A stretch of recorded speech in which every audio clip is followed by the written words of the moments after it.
어둠 속에 있는 우리를 건지시기 위해 빛으로 오신 예수님 생각하며 보내는 대림절이 오늘부터 시작됩니다. 여러분, 그런 생각 안 해보셨습니까? 영광 보좌 계신 성자 하나님께서 이 낮고 천한 인간의 옷을 입고 세상에 오실 때의 마음은 어떠하셨을 것 같습니까? 내가 인간의 옷을 입고 세상에서 한번 신선노름 아주 멋지게 한번 해보자, 그리고 오셨을까요?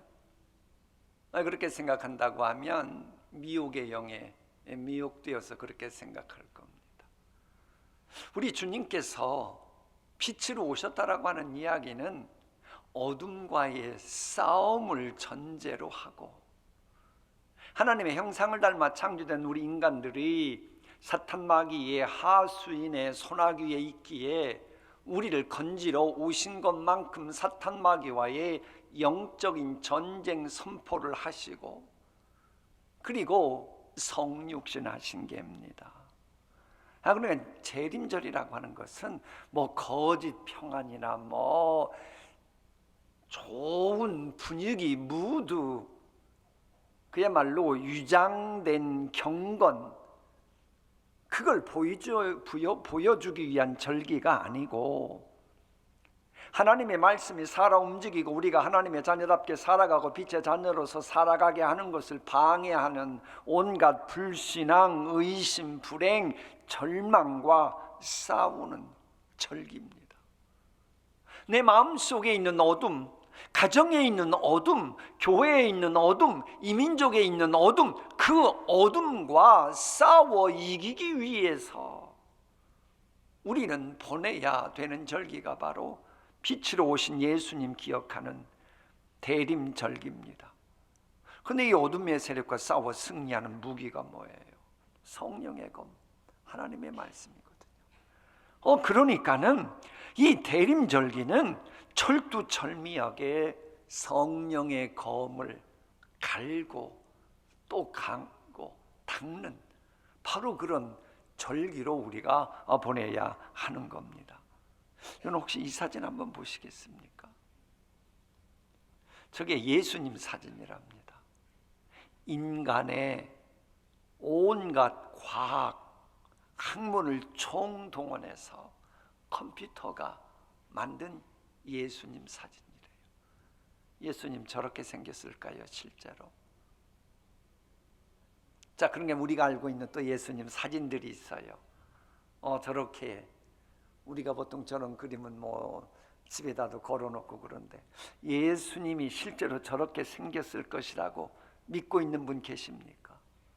제발 믿지 마십시오. 그렇게 믿으면 안 됩니다. 아무리 그렇게 선호하는 그림은 어땠을지라도 그렇게 믿는 것은, 내가 아무리 익숙해져 있어도 그건 죄악입니다. 왜? 성경에는 도마가 예수님을 만졌다, 엠마오 도상의 두 제자가 예수님을 보았다, 혹은 예수님과 제자들이 함께 식사했다, 이런 기록은 있어도 우리 예수님의 이목구비에 관한 말씀은 요만큼도 없습니다. 그러니까 저런 그림들은 상상한 거지 성경적인 그림이 아니에요. 경건을 위해 도움이 될 뿐입니다. 이사야서 한 말씀 볼까요? 흠모할 만한 고운 모양도 없고 풍채도 없은즉 우리가 보기에 흠모할 만한 아름다운 것이 없도다. 기막힌 말씀인데 잘 보세요. 예수님의 이목구비 설명이 나와 있습니까? 없어요. 없어요. 신앙생활은 아무리 내게 익숙해져 있고 그런 구석이 있어도 성경적이지 않은 것들은 우리가 과감히 버리는 절기가 바로 대림절기입니다. 우리는 성경대로 믿어야 합니다. 더욱 경건해지고 싶다면서 성경에도 없는 시행법칙들을 정하고 바리새인들처럼 그렇게 신앙생활하는 게 아닙니다. 성경 말씀만 믿어도 괜찮습니다. 성경대로 믿지도 못하면서 괜히 대단한 척 성경 말씀 이외에 더하고 빼고 그러다가 성경에 기록된 모든 저주를 받게 됩니다. 그러지 않도록 하시기 위해서 말씀이신 예수님이 성육신하시고 이 땅에 오신 겁니다. 누구든지 여기에 무엇을 덧붙이면 하나님께서 그에게 이 책에 기록된 재앙들을 덧붙이실 것이요, 또 누구든지 이 예언의 책에 기록한 말씀에서 무엇을 없애버리면 하나님께서 이 책에 기록한 생명나무와 그 거룩한 도성에서 그가 누릴 몫을 없애버린다는 거예요. 이게 요한계시록 마지막 장 22장에 기록된 하나님의 말씀입니다. 신앙생활은 성경대로 하는 겁니다. 이런 무시무시한 이유 때문에 아무리 익숙해져 있는 사고방식이라 할지라도 성경적이지 않는 것들은 과감히 버리고 진리로 돌아가는 절기가 바로 대림절기입니다. 왜 종교개혁가들이 오직 성경을 외쳤습니까? 1.1획의 가감도 없이 성경 말씀을 있는 그대로 받아들이는 것으로 검증되어야 하나님을 기쁘시게 하기 때문입니다. 오늘 말씀 볼까요? 다 함께 읽습니다. 오직 하나님께 옳게 여기심을 입어 복음을 위탁받았으니 우리가 이와 같이 말함은 사람을 기쁘게 하려 함이 아니요 오직 우리 마음을 감찰하시는 하나님을 기쁘시게 하려 함이라. 저기에서 우리라고 하는 것은 데살로니가전서 앞에 있는 1장 1절과 2절을 보면 바울과 실루아노와 그리고 디모데입니다. 이 사람들은 하나님이 옳게 여기셨다는 거예요. 여기서 옳게 여겼다고 하는 것은 꼭 두 단어가 된 거 있는데 헬라어는 한 단어입니다. 토키마조입니다. 그러니까는 금속이 제대로 된 건지 순수성을 제대로 캐치하기 위해 재련할 때 연단시킨다 그럴 때 쓰는 그 단어를 여기는 옳게 여겼다 그런 거예요. 그럼 저 말씀의 뉘앙스는 뭐예요? 하나님 보시기에 바울과 실루아노와 디모데는 하나님의 말씀을 순수하게 있는 그대로 믿는 사람들이므로 하나님이 이 옳게 여기셨다는 겁니다. 그렇게 검증하셨다는 겁니다. 그래서 복음을 위탁했다, 복음 전하는 것을 맡겼다, 이런 이야기입니다. 이렇게 오직 하나님의 말씀을 있는 그대로 순수하게 가감하지 않고 있는 그대로 받아들이는 이런 사람들이었기 때문에 이들은 하나님을 기쁘시게 하는 일에 집중했습니다. 그래서 이들은 대중의 인기에 신경을 쓸 필요가 없었어요. 왜? 그들은 사람의 종이 아니라 예수님의 종이었기 때문입니다. 교회 생활하는 여러분들이요, 여러분은 사람의 종으로 교회 생활하고 계십니까? 아니면 예수님의 종으로 교회 생활하고 계십니까? 이제 내가 사람들에게 좋게 하랴, 하나님께 좋게 하랴, 사람들에게 기쁨을 구하랴, 내가 지금까지 사람들의 기쁨을 구하였다면 나는 예수 그리스도의 종이 아니니라. 여러분, 개인의 신앙생활, 이건 교회도 마찬가지예요. 왜 변질되고 신앙생활 잘하다가 타락하는 줄 압니까?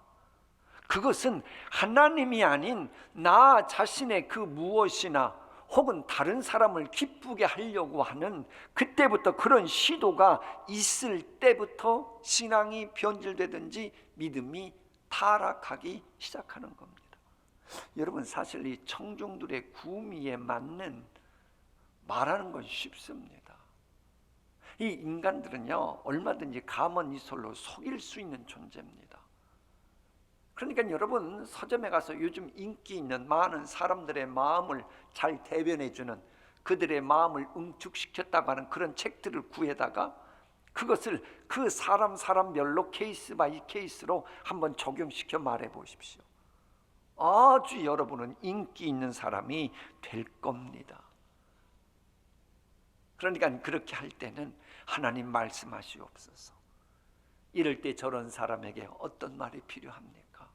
그리고 기다리고 인내할 필요가 없어요.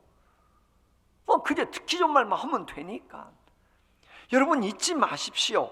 열왕기를 보면 바로 그런 사람이 나오는 겁니다. 자기 듣기 좋은 말만 하는 사람들을 선호하는 아왕이 나와요. 요즘도 목사로부터 듣고 싶어하는 말만 기다리는 교인들이 있습니다. 가려운 귀를 긁어주길 원하는 사람들이 있습니다.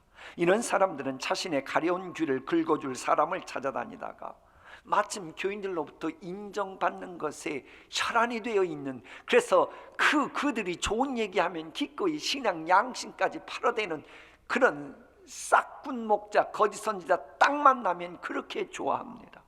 하나님이 아닌 사람을 기쁘게 하려는 이 본문에 있는 시드기야를 비롯한 400명의 거짓 선지자들이 바로 그런 사람입니다. 근데 그런 사람들은 하나님을 기쁘시게 못하고 도리어 불쾌하게 만듭니다. 우리는 주님을 기쁘시게 하기 위해 부름받은 사람들입니다. 이걸 깜빡하기에 사람들 기쁘게 하려고 하다가 신앙생활이 뒤죽박죽 되는 거예요. 근데 여러분, 기독교 신앙의 제자도는요 그렇게 복잡하지 않습니다. 단순합니다. 이건 세상에서도 어느 정도 통하는가 봅니다. 1990년대 초 조지 부시 미국 대통령이 최초의 아랍계 미국인을 백악관 실정으로 세워놓습니다. 미국 역사상 최초입니다. 근데 그는 보수 기독교인이면서 아주 성격은 거칠다고 소문난 존 수누누였습니다. 그러자 아주 보수적인 데다가 성격은 거친 이 사람에게 한 기자가 물어봤습니다. 아니, 당신이 맡은 일이 당신 성격에 비해서 좀 할만합니까? 그러자 이 존 수누누는 분명하게 괜찮습니다. 그러면서 이렇게 말했습니다. 나는 부시 대통령이 대통령직을 잘 수행하도록 협력하는 요 한 가지 일 때문에 내가 부름받았기 때문에 이 일을 감당만 잘하면 되기 때문에 뭐 그렇게 복잡할 것도 없고 어렵지도 않다라고 하는 것이었습니다. 여러분의 직분은 무엇입니까? 여러분의 존재 이유는 무엇입니까? 그것에만 한번 올인해 보십시오. 마음이 편해질 겁니다. 하나님이 나를 이 땅에 태어나게 하신 그 이유, 그걸 생각하고 거기에 올인해 보십시오. 그럼 훨씬 내 삶은 머리가 복잡해지지 않습니다. 근데 문제는 내가 사람들 기쁘게 하려고 하면 이 사람도 기쁘게 하고 저 사람도 기쁘게 하고 사람 비유 맞추려고 애쓰다 보면 머리가 쥐어 터져도 쥐가 나도 여전히 마음은 불안할 수밖에 없어요. 우리 잊지 말아야 됩니다. 우리는 단 한 분, 우리 교회의 머리이신 예수님의 영광을 위해 교회 생활하는 겁니다. 그래서 바울은 고린도 교회에 편지하면서 무엇을 하든지 다 하나님의 영광을 위하여 하라고 권면한 거예요. 교회 와서 하나님의 영광을 위해 일하겠다라고 하는데 초점 맞춰 보십시오. 교회 생활하는 거 편안할 겁니다. 우리는 그렇게 살아야 돼요.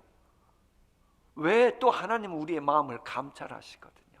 그러니까 내 마음이 하나님이 아니라 사람 기쁘게 하려고 하면 그 마음을 하나님이 아신다는 거예요. 한번 본문 다시 한번 볼까요? 함께 읽어봅니다. 시작. 오직 하나님께 옳게 여기심을 입어 복음을 위탁받았으니 우리가 이와 같이 말함은 사람을 기쁘시게 하려 함이 아니요 오직 우리 마음을 감찰하시는 하나님을 기쁘시게 하려 함이라. 저 말씀 보면 참 깊어요. 하나님을 기쁘시게 한다라고 되어 있질 않아요. 그 앞에 우리의 마음을 뭐 하시는? 감찰하시는. 이 사람의 생각은요, 인간들은 마음의 생각을 모르기 때문에 얼마든지 가먼이설로 속일 수 있습니다. 세상 말로 쇼할 수 있어요. 그런데 하나님은 우리의 마음의 생각을 보고 계신 거예요. 그래 이 바울과 실와노와 디모데는 내 마음을 감찰하시는 그 하나님을 기쁘시게 하려고 하다 보니 말씀을 있는 그대로 받아들이고 그에 걸맞는 신앙생활을 했다는 거예요. 이런 사람은요, 다른 사람이 날 어떻게 생각하는지 그렇게까지 깊이 생각 안 해요. 그저 내 맡은 일 감당하다 보니 이런 사람은 소신이 있는 거예요.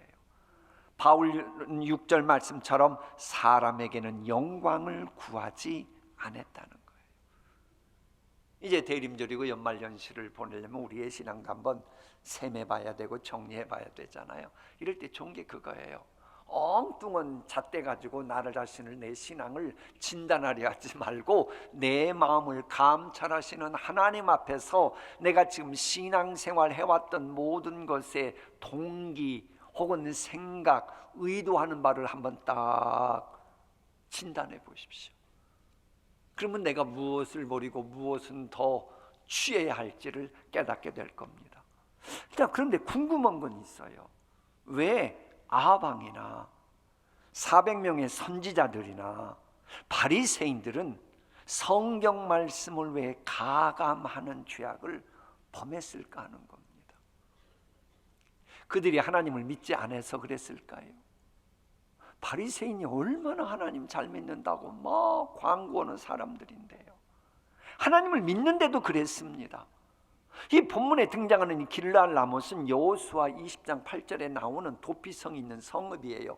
도피성이 있는 성읍이라고 하는 것은 이 땅은 본래 이스라엘 땅, 하나님이 주신 땅이었다는 거예요.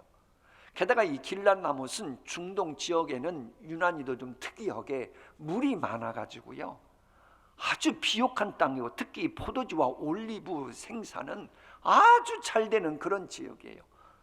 그러다 보니 주변 사람들이 탐을 내는데 마침 또 이 길르앗 라못은 국경에 위치하고 있었기 때문에 열강의 침략을 많이 받았던 그런 곳인데, 그만 이스라엘이 이 땅을 다른 사람에게 빼앗긴 겁니다. 다른 민족에게. 그러자 아방이 하나님의 말씀을 딱 읽다 보니 이건 자기네 땅인 거예요. 그래서 저렇게 말합니다. 아니, 길르앗 라못은 본래 우리의 것인 줄을 너희가 알지 못했느냐? 저게 아비하는 말입니다. 그래 저것을 탈환할 계획을 세우는 거예요. 아합은 믿음이 있었다니까요. 말씀의 근거에서 우리의 것이라고 말하고 있다니까요. 얼마나 소신이 있습니까? 그래 이것을 위해서 사돈인, 정략 결혼한 사돈인 여호사박까지 여기에 등장시킵니다. 그래가지고 이제 드디어 모든 것을 그야말로 구체적으로 실천할 단계에 돌입한 거예요. 그런데 그때에 사돈인 여호사밧 왕이, 그런데 사돈, 이 탈환 계획이 하나님의 뜻인지 아닌지 알아봐야 되지 않을까요? 이렇게 말하는 겁니다. 그러자 이제 이 아방이 기분은 별로 안 좋게 말하는 이 미가야 선지자가 딱 한 명 남았거든요. 그래서 그 사람을 불러온 겁니다. 그래서 미가야가 딱 와서 하는 말이, 하나님의 뜻이요, 결국 이 전쟁은 이스라엘이 패합니다. 패하고 나면 이스라엘 백성들은 결국 왕이 잘못되고 나라가 패했기 때문에 길을 잃어버린 양처럼 흩어지게 될 것이고, 역시 하나님의 뜻보니 길르앗 라못에서 왕은 전사할 겁니다 라고 하는 끔찍한 섬뜩한 발언을 합니다. 그리고 나중에는 실제로 아방은 비참하게 전사하고 만 겁니다. 그래서 궁금한 건 이거예요. 아니, 아방은 나봇의 포도원을 탐냈을 때도 그것은 하나님이 정해주신 것이기 때문에 내가 취하면 안 된다라고 하는 것을 알고 함부로 빼앗지 않았던, 그런데도 그것은 갖고 싶어가지고 식음을 전폐할 정도로 고민했던 율법을 믿는 사람이었습니다.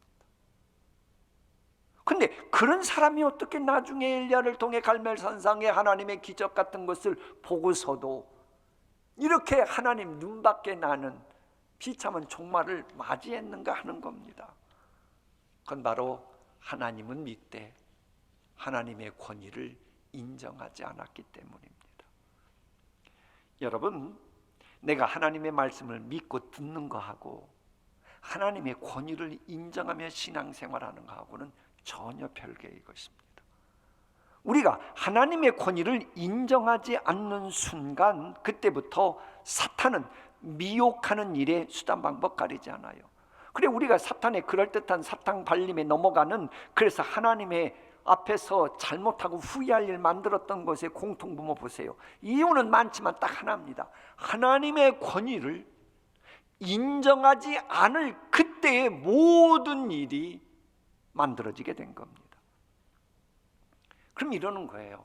내가 하나님의 자녀가 된 것도, 내가 죄 사함 받는 것도, 천국 시민권 갖는 것도 예수님이 날 위해 돌아가신 그 십자가 보혈은 정 믿는 자에게 주시는 것이다라고 말한 하나님의 권위를 인정했기 때문이거든요.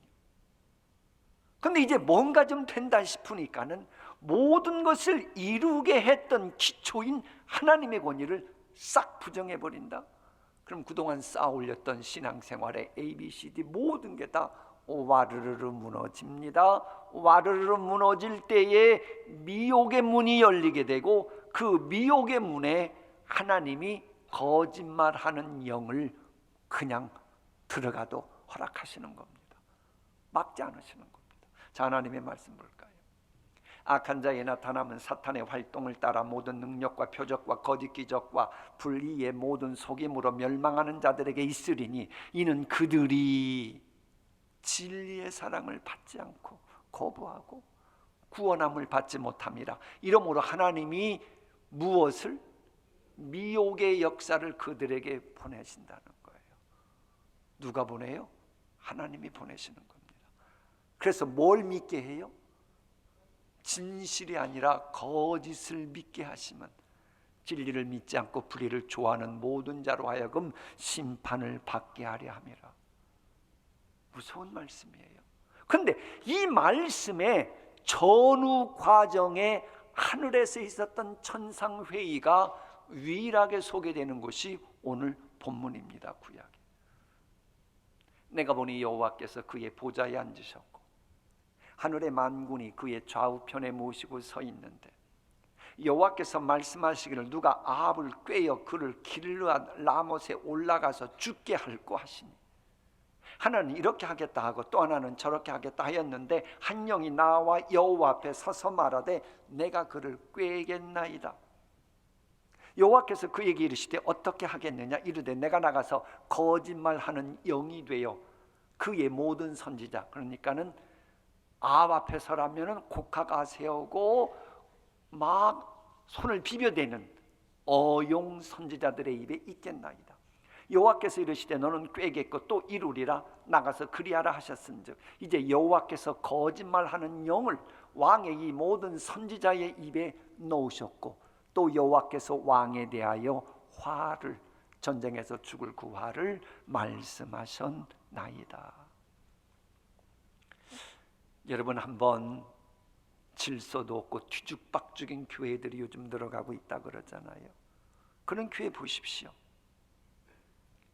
이 잠언과 베드로서 말씀 보면 개가 토한 것을 도로 먹는 것처럼 회개 열매가 없는 교회 지도자들이나 교회 일꾼들에게 하나님이 어느 순간 더 이상 안 되겠다 싶으면 성령을 보내시는 게 아니라 거짓말하는 영을 보내셔서 너 그렇게 자꾸 미혹되는 것을 택하는데 한번 그러면 미혹 당해봐라 그러신다는 거예요.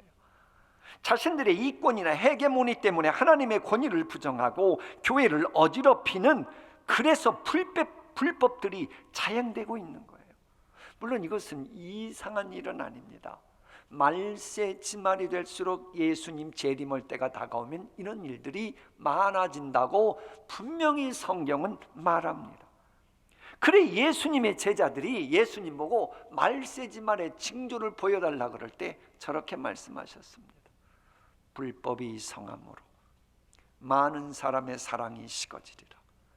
그러나 끝까지 견디는 자는 구원을 얻으리라. 이 시끄러운 교회들 보면요, 시끄러울 수밖에 없는 이유를 아주 그럴듯하게 명분들을 댑니다. 그러나 아까 말씀드린 것처럼 원인은 딱 하나입니다. 살아계신 하나님의 권위를 인정하지 않기 때문에 그러는 겁니다. 하나님의 권위를 인정하면 저절로 평안해질 것도요, 하나님의 권위를 인정하지 못하면 대수롭지 않은 것도 침소붕대해요. 어거스틴이나 루소가 말한 것처럼, 아니 가다가 저도 얼마 전에 교회 오다가 보니까 비둘기가 그 주일날 입을 깨끗한 양복 여기다가 새 똥을 싸고 그냥 가버리더라고요. 그러면 그걸 가지고 아니 비둘기 떼가 막 수십 마리 날아가다가 아니 그 밑에 가는 나에게 똥 쌀 수도 있는 걸 가지고 아, 이것은 저 비둘기가 의도를 가진 걸 거야. 저 비둘기의 본거지가 어디냐? 아, 동묘역 옆에 그 어디에 보면 거기에 비둘기들이 유난히도 많지. 그곳에 청산가루를 뿌려대고 주변에 있는 온통 하늘을 타, 그리고 동물 세계를 완전히 이렇게까지 나가야 되는 겁니까? 긁어 부스럼 만들지 마세요. 하나님의 권위 인정하면 저절로 해결될 것을 자꾸 하나님의 권위를 부정하니 자신들의 논리를 하나님의 자리에 올려놓고 아방이나 400명의 거짓 선지자들처럼 복잡하게 하는 거예요. 그러니 당연히 사랑이 식어지죠. 본래 불법이 성하면 많은 사람의 사랑이 식어집니다. 하나님의 권위를 부정하면서 불법을 행하는, 그래서 사랑이 식어지면 주님이 어떻게 하시는 줄 압니까? 나더러 주여 주여 하는 자마다 다 천국에 들어갈 것이 아니요 다만 하늘에 계신 내 아버지의 뜻대로 행하는 자라에 들어가리라. 그날에 많은 사람이 나더러 이르되 주여 주여 우리가 주의 이름으로 선지자 노릇을 하며 주의 이름으로 귀신을 쫓아내며 주의 이름으로 많은 권능을 행하지 아니하였나이까 하리니 그때 내가 그들에게 밝히 말하되 내가 너희를 도무지 알지 못하니 불법을 행하는 자들아 내게서 떠나가라 하리라. 또 저 말씀 가지고 또 아이고 나 지옥 가면 어떡하지 그런 생각하면 된다 안 된다? 아니 물론 주님의 이름은 불러도 주의 말씀에 순종하지 않으면 지옥 가요. 그러나 저런 죄까지 예수님이 다 뭐 하셨다? 다 담당하셨잖아요. 그래 예수 믿으면 저런 죄까지 다 담당하셨기 때문에 뭐 주님이 나는 모르니까 지옥 가라 그런 일은 없어요. 다만 저 말씀은 뭐예요? 아니 내가 지은 저런 죄까지 담당하신 예수 그리스도 믿는다면 그 예수 그리스도와 함께 내가 십자가에 못 박혔다면 이제부터라도 하나님의 권위를 부정하고 불법을 행하는 그런 일은 하지 말아야지. 그래야 되는 겁니다. 여기 보면 여호사밧이 나와요. 여호사밧은 참 이 부모님 잘 만나가지고 특히 조상 다윗을 잘 만난 겁니다. 그래서 좀 사람이 좀 띨빡하고 좀 멍했는데도 이 다윗에게 있는 등불을 옮기지 않는다는 그 말씀 때문에 왕이 됐어요. 그리고 하나님이 좋은 사람 만나게 해주셔서 나라가 잘 됐거든요. 근데 여전히 멍한 것은 어쩔 수 없는가 봐요. 결국은 아합한테 이용당해가지고 하나님이 원하지도 않는 지금 전쟁터에 온 거거든요. 그리고 본인이 또 아합 왕 복장까지 오고 전쟁터 나중에 보면 나가거든요. 얼마나 미련합니까? 그런데 사람이 미련한 거하고 하나님 권위 인정하는 것하고는 또 달라요. 그렇게 멍청해 보이는데도 하나님의 권위는 인정하는 거예요. 그래서 전쟁 나가자 그러니까 사돈 그래도 하나님의 뜻은 여쭤봐야지요 그럽니다. 하나님은 이 여호사밧이 좋았어요. 그러니 평민 복장하고 살려고 했던 아방은 활 맞아 죽고 오히려 아방 복장하고 갔던 여호사밧은 끄떡없게 하나님이 보호하시고 은총 베푸시는 거예요. 여러분 하나님 권위 인정하면 하나님을 기쁘시게 하면 하나님이 긍휼 베푸시고 선하심 베푸시고 인자하심 베푸셔서 하나님은 기쁘시게 하는 인생 만들어 주시는 겁니다. 자 마무리하겠어요. 보석천서라고 하는 책이 제 서재에 있어요. 제가 이 책을 왜 구했냐 그러면 창세기 에덴 동산에서부터 요한계시록까지 보석 이야기가 얼마나 많이 나오는지 몰라요. 기억나십니까? 한번 댁에 가서 읽어보세요. 보석 이야기가 너무 많아요. 그래서 제가 설교를 하려면 이 보석은 어떤 보석인지 제가 알아야 제대로 설교할 것 같아서 보석전설을 이제 사서 보았거든요. 혹시 뭐 목사님 수중에 보석이 뭐뭐 있나 이거 물어보지 마세요. 보석 없으니까. 설교를 위해서만 그런 거니까. 어쨌거나 보석전설이라는 책을 보면 오팔이라고 하는 보석이 있어요. 이것은 잘 아시네 우리 집사님은. 이 배우 되는 분들은 보석 종류도 많이 아는가 봐. 어쨌거나 이 오팔이라고 하는 보석은요 흠이 많대요. 이 자질 구조가 그렇대요. 근데 거기에 빛이 비치면 오색 찬란한 무지개 색깔 7색깔이 찬란하게 빛나는 보석이랍니다. 흠이 있는 그곳에 빛이 비추면 우리가 그렇습니다. 우리 인간은 모두 다 완전한 의인은 없습니다. 모두 다 흠이 있습니다. 그러나 아무리 흠이 있어도 그곳에 우리의 모든 죄악까지 다 담당하시고 돌아가신, 지금도 우리를 위해 중보기도 하시는 예수님의 빛이 비치면 하나님을 기쁘시게 하는 빛을 발할 수 있는 거예요. 그래서 그리할 수 있도록 내 흠이 있는 그곳에 비성경적인 빛들이 비추지 못하도록 오직 주의 말씀이 비추도록 주님을 기쁘시게 해야 되는 거예요. 이것을 방해하는 것들과는 우리가 기꺼이 싸워야 하는 절기가 대림절기입니다.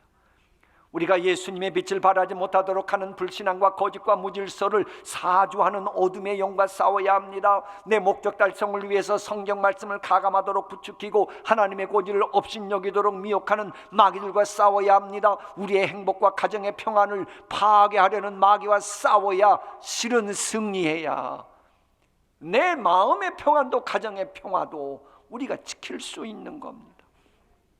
마치 군인들이 힘들어도 이 전쟁 역할 수행을 잘해야 후방에 있는 국민들이 평안을 유지하듯이 사탄 마귀와 싸울 것은 싸워야 살롱 공동체가 되고 기쁜 공동체가 만들어지고, 그러면서 하나님께 영광 돌리고 하나님을 기쁘시게 할 수 있는 거예요. 과연 내 마음과 가정에 있는 어둠과 싸워 승리하려는 빛의 사자답게 하나님을 기쁘시게 하는 신앙생활 하고 계십니까? 기도하겠습니다.